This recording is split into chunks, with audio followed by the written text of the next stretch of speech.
Good morning students.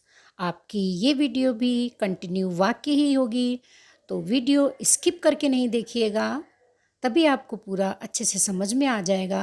Thank you. Welcome to back my channel. मैं फिर से आपके पास आ गई हूँ और मैंने पिछली वीडियो में आप लोगों को सरल वाक्य और संयुक्त वाक्य बताया था। तो एक बार मैं रिमाइंड करा दूँ कि सरल वाक्य जिसमें एक क्रिया होती है और जो अपने आप में स्वतंत्र होते हैं, तो उन्हें कहते हैं सरल वाक्य या साधारण वाक्य। और संयुक्त वाक्य अभी लिखा हुआ है, संयुक्त वाक्य का मतलब होता है जोड़ा। जब हम दो या दो से अधिक स्वतंत्र वाक्यों को समुच्चय बोधक से जोड़ देते हैं तो वो कहलाते हैं संयुक्त वाक्य। अब आपका तीसरा बचा था मिश्रित वाक्य। तो मिश्रित वाक्य, जैसा कि आपको नाम से पता चल रहा है, मिश्र करना यानी कि मिक्स कर देना। जैसे हम लस्सी में दूध को, दही को और चीनी को मिक्स कर देते हैं, और उसी तरीके से यहाँ पर क्या है, मिश्रित वाक्य। जिन वाक्यों की रचना एक से अधिक ऐसे उपवाक्यों से हुई हो जिनमें एक उपवाक्य प्रधान हो और अन्य गौण हो, तो उसे कहते हैं मिश्रित वाक्य। जैसे मिश्रित वाक्य की पहचान में क्या होगा, जैसे कि, जो, सो, ऐसा, वैसा।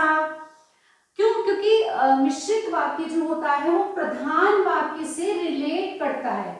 अभी तक आपने सरल और संयुक्त में क्या पढ़ा था? सरल में वो अपने आप में स्वतंत्र वाक्य होता है सरल, और संयुक्त में दो या दो से ज्यादा स्वतंत्र उपवाक्य मिलकर एक वाक्य बनाते हैं। और यहाँ पर एक प्रधान होता है और उससे रिलेट कई भी हो सकते हैं उपवाक्य।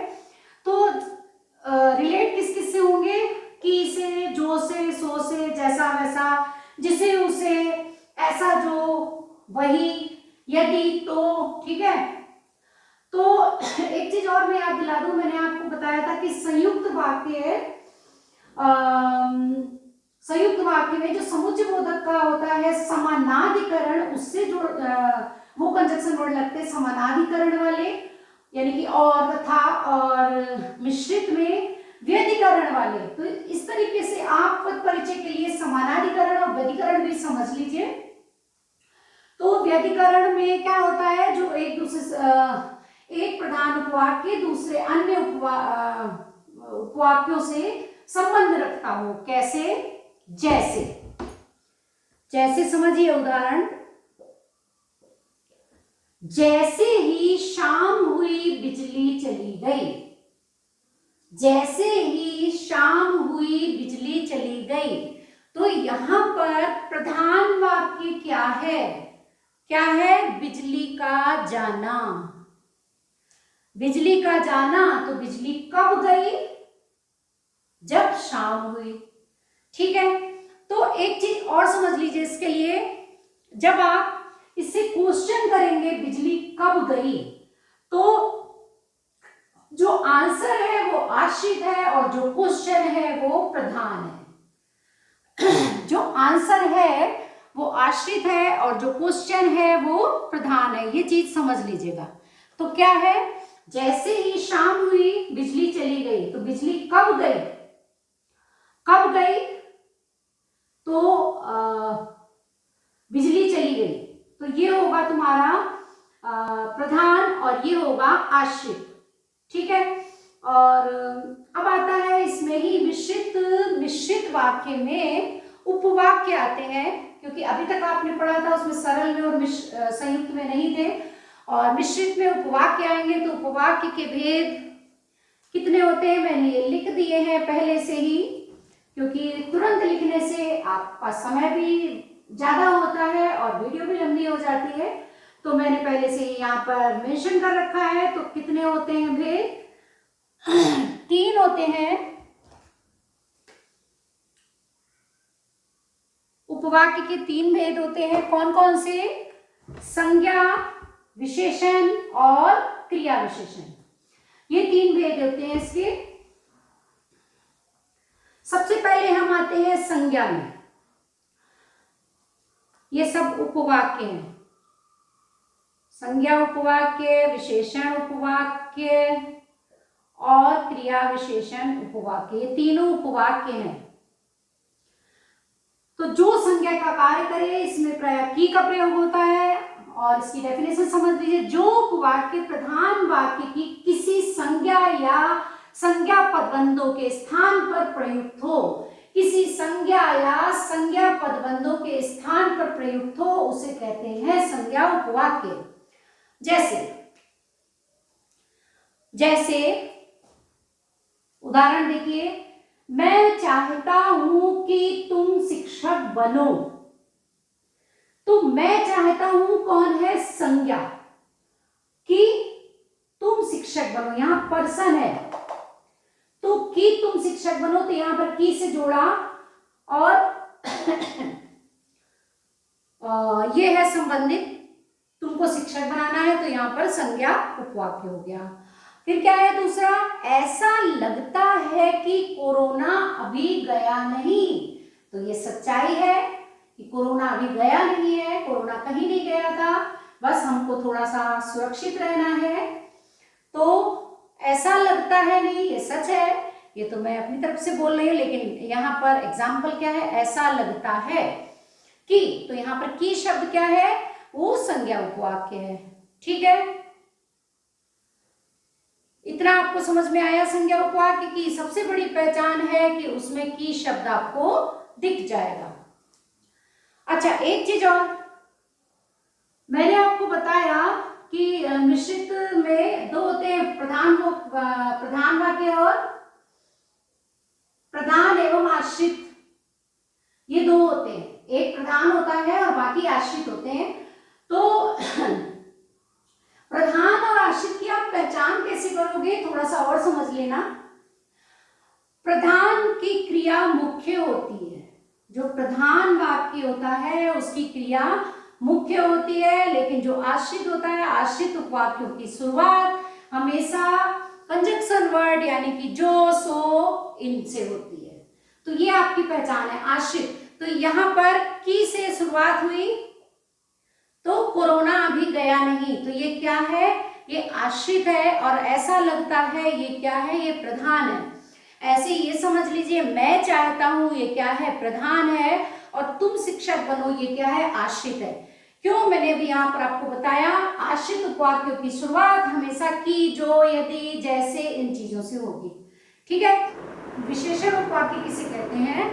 जो आश्रित उपवाक्य प्रधान उपवाक्य की किसी संज्ञा या सर्वनाम की विशेषता बताते हैं, उनको कहते हैं विशेषण उपवाक्य। विशेषण उपवाक्य की पहचान कौन से शब्दों से होगी? जिसने, जो, जिससे, जैसे, जिसने। तो एग्जाम्पल देखिए, जैसे उदाहरण है, जिसने कार्य नहीं किया वो खड़ा हो जाए।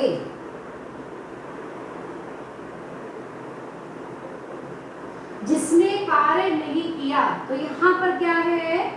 जिसने और वो, विशेषण उपवाक्य की पहचान है, जिसने और वो। यहाँ पर जो शिक्षक जो शिक्षा देता है,